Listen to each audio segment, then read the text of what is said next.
Hello friends, my name is Akhil and you are watching Android Code Club. Today in this video we are going to discuss about the complete introduction to Android application development. You are here because you want to develop an Android application. But how? That's the main question. In front of you there is so many options to develop your application, including iOS version and Android version, Windows version, etc.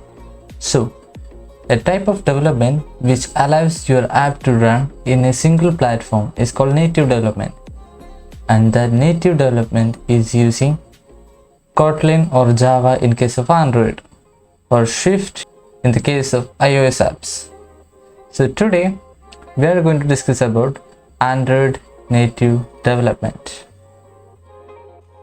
So we are going to use Android Studio to develop our Android application, because Android Studio provides the necessary tools and equipments to develop a complete Android apps. So in the next video we will see how to download and install Android Studio and set up it. So let's see in next video.